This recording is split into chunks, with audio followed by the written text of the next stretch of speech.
Morning, fellas. How's it going on this great Thursday morning? What are you up to on this great Thursday morning? Let me know down in the comment section. Hopefully you're doing well. Hopefully the morning's off to a good start. It's warming up here in Chicago, already mid-40s, going to hit 50 degrees today. You love to see that right there. We were punished earlier this week with some cold temperatures, and nice to see that we're getting a little bit of a warm spell coming through Chicago. Hope you're doing well, and again, hope your morning's off to a good start. Let's go ahead and recap yesterday. Let's go ahead and recap all 8 games there in the Champions League. There were some absolutely fantastic games. Throwing up that recap while we talk about those games. Obviously, the game of the day yesterday was in the first 2 games where you get some early action in the Champions League. Galatasaray versus Man United. We predicted a 2-2 score. The game finished 3-3, so we were right on there with the game finishing in a draw. Both teams to score, and obviously hitting the over in that game. And obviously, we hit our big 2-unit play in that game in the first half. First 25 minutes already saw both teams to score and over 2.5. In terms of being a Man United fan, absolutely heartbreak in that game. Andre Onana was absolutely awful. Kind of reverted back to his early season form when he was just making mistake after mistake. Brutal mistake on the first free kick to ZS. Just no need to take 2 steps towards the wall. That's why the wall is there. Let the wall do its damn job. You stay where you are, and you've got the other half of the goal. So brutal mistake there. And then on the other second goal there by ZS, just a really weak right hand. Just absolutely weak. Got to be stronger there. Got to be better there. So he's off to just a shitty start to his Man United campaign, and obviously a disastrous game, but an absolute cracker of a game. One of those games where you just couldn't walk away from it. I had to piss several times in that game, and I couldn't walk away to even go to the bathroom. That's how exciting that game was. Normally, some games you get lulls, you get some, slow periods in that game, boring possession. That was never the case in that game. It was 90 minutes and 90 minutes of excitement. Really have a good time watching that game. The other early game was Sevilla versus PSV. Obviously, with that being in the same time slot of United, I didn't watch any of that, but we were right in our prediction there. We predicted 2-1. Instead of being 2-1, it was 3-2, but we got the money line right. We got both teams to score right, and we also got the over right in that game. So played out basically how I thought. Obviously, if you look at how the game unfolded, you can say PSV got lucky, right? Because they didn't get any of their goals until they had the man advantage. But that's what happens sometimes. So got that one right there. PSV Arsenal versus Lens, got that game right. We got the over in that game right, as it was 6-0. We got both teams to score no right, and we got Arsenal clean sheet obviously right as well. So Arsenal getting 5 goals in the first half. Arsenal getting all of their attackers involved. Nobody got 2 goals in that game as they spread it around and let everybody feel the good vibes. And that's just what you have in the Arsenal camp right now. Obviously top of the table in the Premier League, feeling good, spreading the ball around. Love to see that right there, as they have a big game this week in the Premier League against Wolves. But in a prime position in which they were able to run up the score and rotate how Arteta felt necessary to give his guys, ready to go for that good Wolves match. So good one right there. Bayern Munich versus Copenhagen. That is the game that robbed everybody and makes Vegas have the pretty lights and the big buildings that Vegas does have. So we got the both teams to score no right in that, as that did not happen, but we didn't get the money line right, and we didn't get the over-under right at 0-0. You looked at the lineups, you said, okay, you got Kane in there, you got Tell, it's a strong lineup. It just didn't quite get it done. They were awarded a penalty. VAR overturns the penalty. Heartbreaker to us, because obviously we hit the Galatasaray double chance and we just needed Bayern Munich to win the game to close out that parlay, and they just never quite got it done. And again, the penalty was overturned. Thought maybe that was your moment, and a game in which they weren't able to get anything. Maybe you get a little VAR help. Corey said it best. VAR is just not our friend lately, and obviously hurts us in that one. Benfica, Inter. We missed, obviously, the over-under. We missed, obviously, the money line. But our draw no bet. Got a little lucky. And people will certainly say in the comment section we got lucky. If you watch that awful defending by Inter in the first half, kind of gifted Benfica a couple goals. But what did we say? Whatever Benfica can do, Inter can certainly match that, if not be better. Well, they weren't better than Benfica yesterday, but they were able to match them coming back in the second half and getting 3 goals. Electric stuff right there. Really electric stuff to give us a much-needed push out of that game. What was another one there? Braga versus Berlin. Tough one right there. Up until the red card, Braga was the better team. They conceded with 10 men, but they were also able to score with 10 men. Braga was the better team. The red card killed that one for us, and we go ahead and lose Braga on the money line. Real Madrid versus Napoli, cracker of a game, 4-2. Absolutely cracker of a game. The only thing we hit in that one was both teams to score, yes. Otherwise, Real Madrid just doing what they do in the Champions League and doing what they do in the Champions League at the Bernabeu. You're not going into Bernabeu and getting a win. So good job by Real Madrid. Bellingham, fantastic goal. Bellingham with the nice, fantastic assist there on the fourth goal. He's been absolutely electric. And then Sociedad Salzburg was the heartbreak of the day. We just needed a goal in that game. We needed a goal in that game. If we get a goal in that game, we can cash our Arsenal parlay and we can turn a profit. Then we don't dabble in the NBA because I would have been satisfied with turning a profit. But no goals in Salzburg Sociedad. That is an absolute shocker.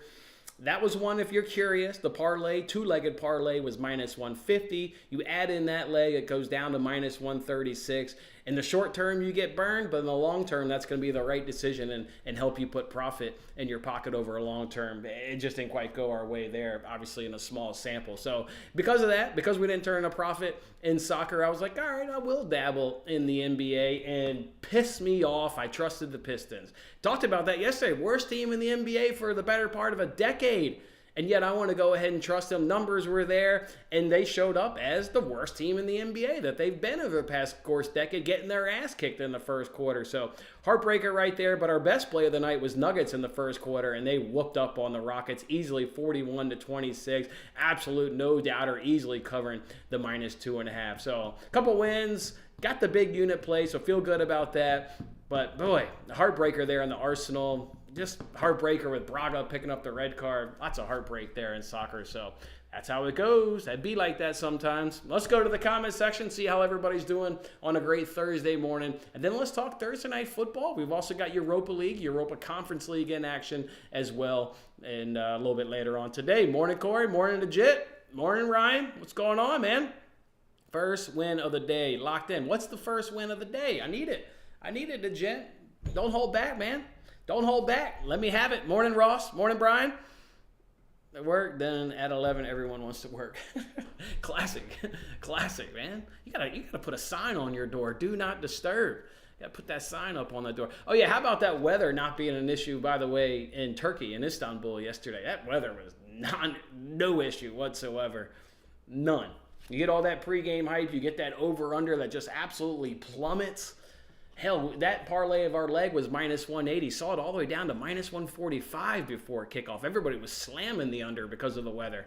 That weather did not matter yesterday in that game. So what are we going to do today in terms of betting soccer? You've obviously got a plethora of Europa League games and another plethora of Europa Conference League. Just going to wait for lineups. So you better turn on your Twitter notifications if you're interested in betting any soccer with me. Lineups will be dropping today at 10:45 a.m. Central Time and 1 p.m. a.m. Central Time.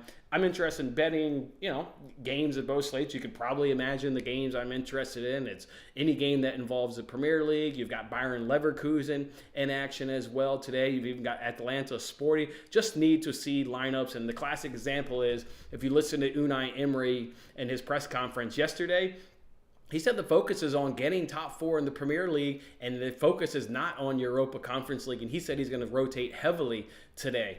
All right, well, that's enough to put you pause, right? If he's thinking about it, other managers are thinking about it as well. And also, match day 5 gets a little tricky because some clubs have already wrapped up qualifying for the knockout stages, so they do have the liberty of going ahead and rotating. So just need to see what lineups look like. Again, 10:45 a.m. Central Time and 1 p.m. Central Time is when lineups will drop. So if you're interested, I would turn on notifications. Again, got the matches circled. You can predict the matchups that I'm interested in.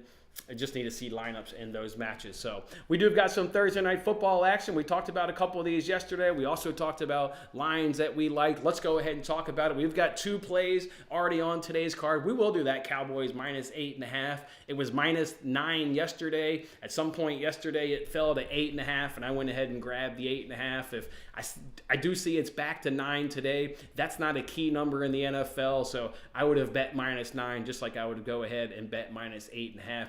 You know, you watch football every week, and you know Cowboys have a good offense. You know Cowboys have a good defense.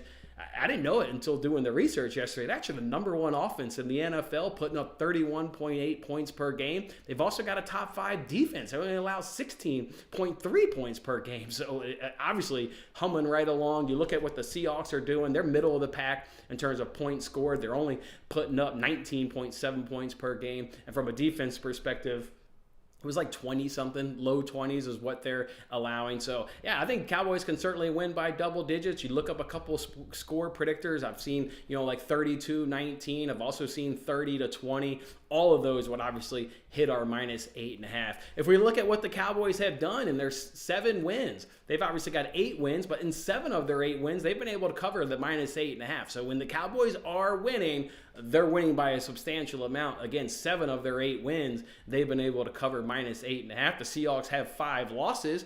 In 3 of those 5 losses, they've been unable to cover +8.5. So we've got that in our favor. A good team in the Cowboys going up against a poor team in the Seahawks. Obviously, no rest advantages with each of these teams playing on the previous Thanksgiving Day on a Thursday. Let's talk about Tony Pollard over 19.5 receiving yards. You guys have know the Seahawks all the way dating back to last year. They've been a team that we've targeted from the running backs from a receiving standpoint. Again, if you hung around here last year, we played that angle. Well, they're right back to it again this year. They allow the 4th most receiving yards to the running back position at 41.9 yards per game from a receiving standpoint. Pollard has gone over in only 4 games. He's got 1 miss on the hook, but his volume is starting to return, and that's what I kind of was encouraged for. He's got 5 and 6 targets in his last 2 games, where if you look at his game logs, he hasn't quite had that volume, but you're seeing a nice uptick over the course of the last 2 games, and you would expect that to continue today, taking on that Seahawks team. Again, 4th most receiving yards. And don't think that Rico, the number 2 running back, is stealing his targets. Over those last 2 games where Pollard has 11, he only has 3. So he's not taking away his targets. So I was really encouraged by that in the last 2 games to see the comparison between Rico and Tony. It's Tony, he's the lead back, and he seems to be the lead back from a receiving standpoint. I like that as well. All right, let's talk about this same game parlay. Now, CeeDee Lamb's just been an absolute beast. I do think he'll find the end zone. If you look at what the Seahawks do in terms of just overall defending the running back position, they allow 1.1 touchdowns per game to the running back position. There's only 6 teams that average over 1 touchdown per game to the running backs, and the Seahawks are one of those, and they're allowing it on the ground, not from a receiving standpoint. You're rushing the ball in on the Seahawks. Again, it's 1.1 touchdowns per game, one of only 6 teams that are allowing that. But why am I going to like Tony Pollard to score but then take his under? The Seahawks actually aren't that bad at defending running backs from a rushing standpoint. They only allow 81.9 yards per game on the ground on 21.1 carries. So giving up carries, but not really giving up a lot of yards. The only concern in this is you got a double-digit spread basically at 9 right now across the sports books. That would lead you to say the Cowboys are going to be running the ball in the 4th quarter. This prop is going to come down to how big is the lead in the 4th quarter, if it is, and is McCarthy going to go to Rico or Tony in the 4th quarter? Yeah, obviously, if he's leaving Tony in and they're running the ball in the 4th quarter because they're up double digits, you're probably effed on under 63.5. But if Tony Pollard has done what he's done from a receiving standpoint, he's got his rushing touchdown, and they're up double digits, well, then they go to the number 2 running back and they put Tony Pollard on the bench in the 4th quarter, and we may stay under 63.5. So just going to play the numbers on this one. This isn't a Seahawks team that's given up a lot of yards on the ground to the running backs. They're getting exposed in the air to the running backs. Under 63.5 yards of Tony Pollard. Give me the over of 7.5 in the 1st quarter, and I'll take Pollard and Lamb to be your touchdown scorers. And, of course, that's risk-free over on FanDuel. We've got $3.53, but we made 7 cents this morning. That's why it's at $3.60. What are you guys betting at? You guys taking the under today? Who is taking the under? Adrian, that Club America bet didn't come through? Shit, I didn't even, to be honest, I bet it when we got off TikTok Live, but I did forget to even look. Damn, the game ended 2-2. Shit, so they didn't cover the money line. They covered the over. It happens, Adrian. no need to. I appreciate you apologizing, but no need to, man. We've all been betting long enough. Appreciate the play. Appreciate the play. Let's see.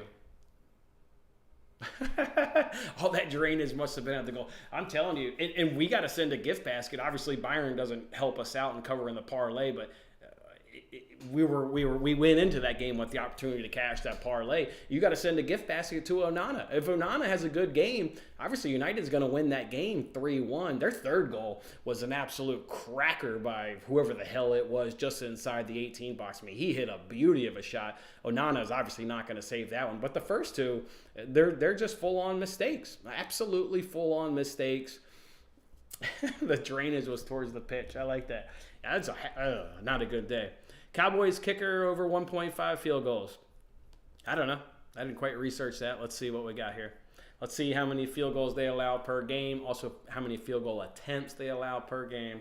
Let's see what the Seahawks do. Seahawks, here they are, about middle of the pack. You are taking exactly 2, and you're making 1.6. So obviously they've had some kickers, maybe take some long ones and miss. So I don't know. You're only averaging 2. Let's see what their red zone defense is, because you just don't want to use one stat to make a determination. It's a collection of multiple stats. Obviously, let's see what their red zone percentage is. Let's see. They're 4th worst in the league at 66.67. So if you get in the red zone on the Seahawks, more times than not, you're punching it in for 7 points. So 4th worst in the NFL. That's probably why they allow the amount of points that they allow, and that's why they're in the bottom 10 of points allowed in the NFL. I don't know. Can't quite get there, Dejent.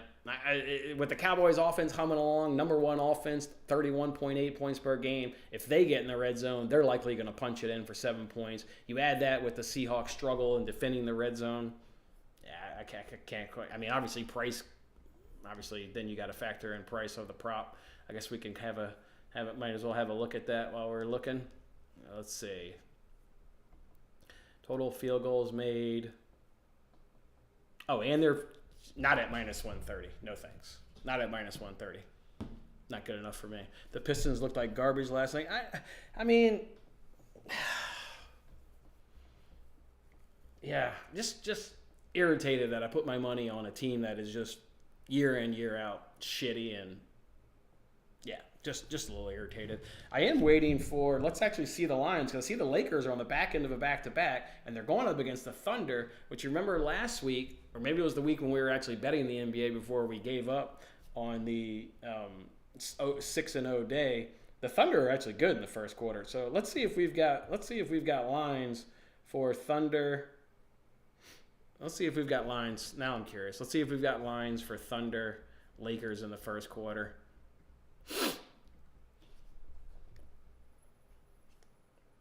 Thunder -1.5. I bet I'll take a stab at that. Hold on. I bet I'll take a stab at that. That's I like it. Let's see.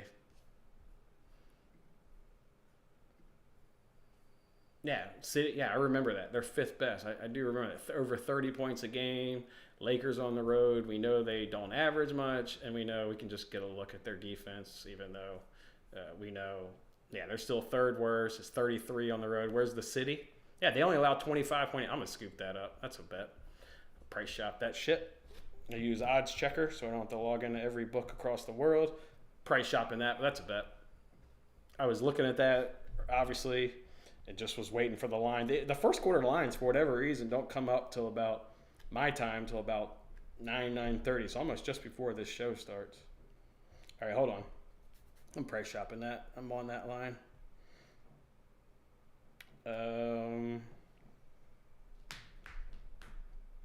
Bet Rivers best price, -1.5, -113. That's a bet. That's a bet. I'll do that. Thunder first Q -1.5, -113 at BR. That's a bet. Took the Knicks first quarter -4.5 against the Pistons tonight. Yeah. Yeah. Sorry. I bet the numbers look good for the Pistons. Well, maybe they only look good because against the Lakers, and the Lakers are bad. But yeah, fading the Pistons. I hear you. Gonna miss the first. Got basketball tonight. Good luck to your son. Good luck. Good luck. You took the under tonight. Hard to disagree with that. This game does breed 30-20. Like, you could look at the stats, and you could, if this game hits 30-20, I won't be shocked, and I think that would be an over, right? Because the over-under is at 47, I think.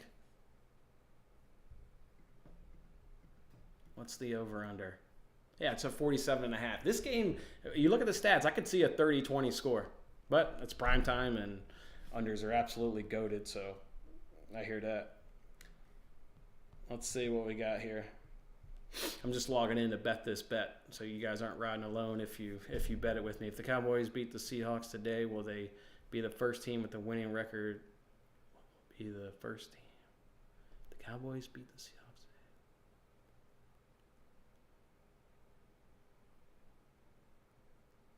First team with the winning record this season they beat. I'm not sure I'm following that question. What will be the first team with a winning record? I'm not sure I'm following that. Not sure I'm following that. I'm going to look closely. Might as well look at, have a peek here at the other first quarter. Yep, that's an active price. Odds Trader didn't lie to us. Minus 113, I'm in. Thunder minus a 1.5. Might as well just see who other else is linking up. Let's see. Let's go to the stats, of course.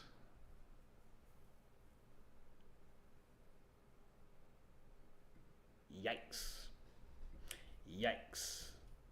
All right, let's go to the stats. I like to look at defense first, and I've got the defense up. So Blazers are playing the Cavs. Let's get a look at the stats. Blazers are playing the Cavs. Oh, both of those teams are 23rd and 25th, so there's no discrepancy there. Hornets are against the Nets. Hornets. Yeah, no discrepancy there. Pacers against the Heat. Ooh, Indiana with the second worst defense in the first quarter, where the Heat are, 11th best, generally what they do. They are at home. Ooh, not as good defense at home. Pacers, allowing 37.8 points on the road. That's awful. All right, we'll continue looking this up, and then we'll go look up the offense. Bucks versus the Bulls. Bucks first. Oh, man, speaking of the Bucks, that reminds me of Chicago. I just heard from a guy in the elevator yesterday, and then I went and found the news. So this dude, Perry, of the Blackhawks, is banging Bedard's mother. Got his ass suspended from the team from hooking up with his mom. Apparently the story goes as they invited all the parents on a 2-game road trip, and that's what he hooked up with his mom. Was on this 2-game road trip when they invited the parents. Yeah, don't bang the franchise's mother. That'll get your ass booted from a team in a hurry. That's just kind of a little funny story. No discrepancy in Jazz, Timberwolves, Hawks, Spurs. What do we got? Hawks, Spurs. Ooh, Atlanta with the worst defense in the first quarter. Ooh. And where's San Antonio? Ooh, not bad. At home, 25. Ooh. I will earmark that one, and we're earmarking Pacers, Heat. And then let's look up Clippers, Warriors while we're at it. Clippers, Warriors. Clippers were the best defense in the first quarter. Number 1 defense going up against the Warriors, who are not middle of the pack, a touch worse than middle of the pack. On the road, they're not bad. Let's earmark that one. Let's go look up from an offensive standpoint. See if we had anything else we want to bet tonight in the NBA. All right, Pacers. Okay, while they give up a ton of points, got to give them credit, though. They're keeping up offensively. What's that number? That smells like an over. All right, hold on.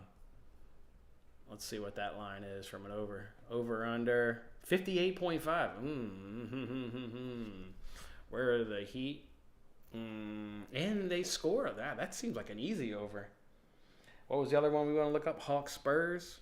Atlanta scoring a ton, even though they give up a ton. They're scoring a ton. San Antonio, not that great. They're scoring. And then what was the other one? Clippers, Warriors. Clippers, man, don't score. Again, you got the number 1 defense in Golden State. In terms of what that line is. Are you giving me Clippers points? You're giving me Clippers. Oh, whoops, I was looking that up. I thought Clippers were at home. Let me go back and look that up. Clippers are on the road. Yeah, you don't want that. Yeah, you don't want that. This over in Pacers Heat looks awfully 58.5. Let me write this down so I can actually do the math. What is it? Pacers Heat. Who's on the road? Heat. Heat are at home. Heat are at home, so that's 30. And L3, 24. Pacers, 31. Interesting. Defense. First quarter, we know they were on the road. 38. Let's see. And then what is it? Heat are at 30, so they should score 30. Man, that's you got 64 points, and they're giving you 58.5. That's a nice discrepancy there. Is it? Hold on. See what other books have this at. First quarter total 58. People are juiced to the over. Yeah, I hear it. That number is going to go to 59 based on the stats. Let's get a look at, see what recent head-to-head, just out of curiosity, has played out.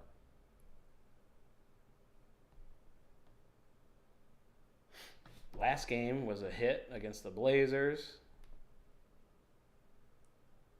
Last game was a hit even with the Pistons and their dog shit offense. Even got a cash against the Pistons. It was on the hook, but whatever.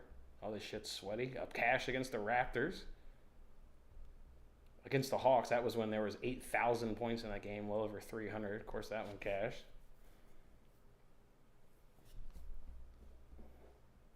Cashed against the Magic. Wow, Magic got 42 points. Yeah, the Pacers' defense is not good. And they cashed in their most recent head-to-head. Is that this season? That was last season. Either way, it was way over. 69. All right. Let's see. Are the Heat doing this in their most recent? Under. What'd they do against the Nets? Under. Oh, boy. Against the Knicks. That's an under. So I haven't found an over recently for the Heat. Now, there's an over. That's an easy over, too. And that's an over, too. Where was the best price? Minus 106 at FanDuel. I'll do that one, too. What the hell? I like it. Got a 5-point discrepancy. You ain't going to get that very often. So I'll come along for the ride. It's minus 106. Fair price. I'll hit it. Hitting it. All right. I'm on 2 bets. Let's put these up on the screen. I'm going to do Thunder, first Q, minus 1.5 is minus 113 at BR. And give me Pacers versus Heat, first Q, over 58.5, minus 106 at FanDuel. Let me actually bet it with you guys. All right. Rolling in the NBA. Who said I wasn't betting the NBA? What? Bam. There we go. 2 plays, added to the card, just like that. Get in here and get it. Love that the Heat are at home, where they score more. Pacers on the road. I love it. Any picks you like for today's Europa League? Hey, Kane, what's up, man? Need to see lineups. So turn your notifications on, 10:45 a.m. Central Time and 1 p.m. Central Time. Just not getting burned with Europa League squad rotation. So now don't feel comfortable doing anything pre-match or pre-lineups, I mean. So turn on your notifications. I got, like I said, all the Premier League games circled, like Leverkusen, Freiburg is taking on Olympiacos, Atalanta's taking on Sporting. I'd have to go through. I got a few of them flagged. All right, we're in. Over 58.5, minus 106 over at FanDuel. I'm in. All right, 2 NBA plays. Cool. So, yeah, just check on me on Twitter, man. Pacers games have gone over in 14 of 16 this year. Sign me up. Sign me up for it over. Cowboys have not beat a team with a winning record. Okay. You can only play who the hell's on the. They only have 3 losses. So you're saying they lost to all winning teams? Is that what you're saying? I bet this is going to be a bit harsh. They lost to the Eagles. I mean, that's the best team in maybe football. They lost to the 49ers. That's maybe the second best team in football. And they shockingly lost to the Cardinals. Well, shit happens. I don't know, man. And what are the... I don't even know what the Eagles are. Or the Seahawks. What's their record? What are they? There are 1, 2, 3, 4, 5, 6. So they are 6 and 4. Well, they're going to beat a winning team tonight. Seahawks are 6 and 4. I think that's a kind of a harsh comment, Adrian. I mean, their losses are the Eagles, 49ers, and Cardinals. And they lost to the two best teams in the NFL, and like I said, shit happens. You know, you lose to the Cardinals. That's just shit happens to me. I don't know. It'd be like that sometimes. Yeah, not going to hold that against them. All right, so we got a couple NBA plays. We got two NFL plays. We've got 2 NBA plays. We got a risk-free same-game parlay, and we're interested in. I've got a plethora of games. Yeah, West Ham, Brighton game, Leverkusen, Liverpool. I got a lot of Roma. I got a lot of games that I'm interested in peeking an eye at the lineups. Aston Villa, obviously. Fiorentina. Got a lot of games I'm interested in, but again, need to see it. They face 2 teams with a winning record and lost both. Again, yeah, it's Niners and Eagles. Made it a little harsh. Maybe a TikTok live. Not quite sure. Guess it depends on how quickly I can get my stuff done. Is Butler still out of the Heat lineup? That'll bring your points down if he's not. Let's see. Let's see if Jimmy Butler's playing or not. He is, according to Flash Score, he's on the will not play due to an ankle injury. So, I don't know how updated this is. I don't use Flash Score for basketball, but looks like maybe he's not going to give it a go. It's fine by me. Pacers, you don't have the worst defense in the league by accident, so. And it's NBA players, man. So, I hear you. If that puts you off, I hear you, Ryan. If that's enough to put you off, I hear you, but... yeah, it doesn't look like he's going to give it a go. I will check ESPN just because they're a little bit more reliable with their injuries. But it's also the NBA. Like, can you really trust the NBA with their injuries? They announce shit super late. This is the reason why I've backed off betting the NBA. It's just the injuries and even the notifications with the injuries is head scratching. Let me see. Come on. NBA, here we go. Heat. Man, this thing is taking...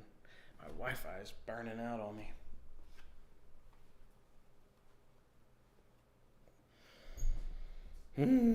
Come on, let's get going here.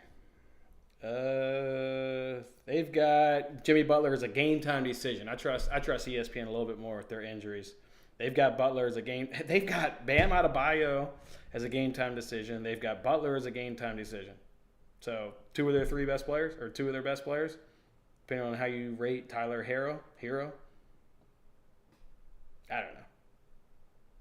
I don't factor injuries in as much as other people. So, yeah. Do I want Jimmy Butler on the court? Sure. But whatever. Not the end of the world. Butler doesn't move the needle for me. Yeah, Butler doesn't move the needle for me, but that's the same with a lot of players in those situations. So, yeah, I'm in alignment with TJ. Doesn't move it for me. I'm still liking the over. Again, you're not going to have the worst defense in the league by accident. So, and what? How many games are they in on the NBA season? This also is no longer like I wouldn't say this is. What are we at? Yeah, we got 20 games played. This is not even a small sample size. So you're 20 games in, and you got the worst defense. Yeah, nice sample size. Yeah, I'm rolling with it.